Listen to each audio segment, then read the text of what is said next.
ரசூலுல்லாஹி ஸல்லல்லாஹு அலைஹி வஸல்லம் சஹாபாக்களை பார்த்து கேட்கிறார்கள், அலா உனப்பிஉக்கும் பிகைரி அஅமாலிக்கும், அலா உனப்பிஉக்கும் பிகைரி அஅமாலிக்கும், நீங்கள் செய்யக்கூடிய அமல்களிலேயே மிகச்சிறந்த அமலை நான் உங்களுக்கு சொல்லி தரட்டுமா என்று கேட்கிறார்கள். நீங்கள் செய்யக்கூடிய அமல்களிலேயே மிகச்சிறந்த அமலை நான் உங்களுக்கு சொல்லி தரட்டுமா, அறிவித்துக் கொடுக்கட்டுமா என்று கேட்கிறார்கள். அதோடு ரசூலுல்லாஹி ஸல்லல்லாஹு அலைஹி வஸல்லம் நிக்கல, சில பீடிகைகளை போட்டு சஹாபாக்களுக்கு ஆர்வம் ஊட்டுகிறார்கள். அந்த அமல் எப்படிப்பட்டது தெரியுமா? வஅஸ்காஹா இன்த மலீகிக்கும், உங்களுடைய எஜமானனான அல்லாஹ்விடத்தில் உங்களை பரிசுத்தப்படுத்தக்கூடிய ஒரு அமல் அது. வஅர்ஃபைஹா ஃபீ தரஜாத்திக்கும், அந்த அல்லாஹ்விடத்திலே உங்களுடைய அந்தஸ்தை உயர்த்துகின்ற அமல் அது. வகைருக்கும் மின் இன்ஃபாகி ذهب والورق, தங்கத்தையும் வெள்ளியும் அல்லாஹ்வுடைய பாதையில் செலவு செய்வதை விட மிகச்சிறந்த அமல் அது.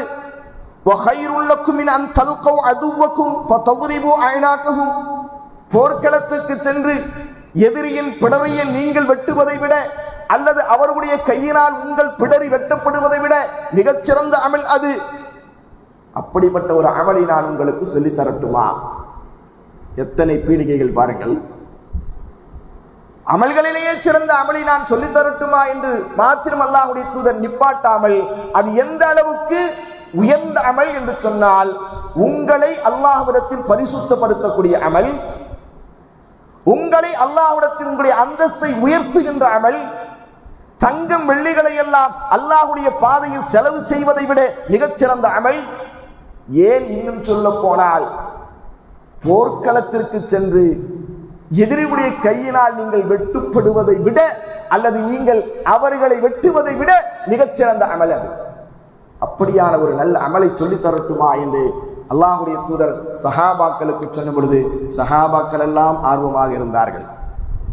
அல்லாஹ்வுடைய தூதர் ஒரு அமலை சொல்லித்தர போகிறார்கள் என்று சொன்னால் சஹாபாக்கள் ஆர்வத்துடன் கேட்டு அந்த அமலை தன்னுடைய வாழ்க்கையில் செய்ய வேண்டும் என்பதற்காக வேண்டி ஆர்வத்தோடு கேட்பார்கள். பலா யா ரசூலல்லாஹ், அல்லாஹ்வுடைய தூதரே சொல்லித்தாருங்கள்.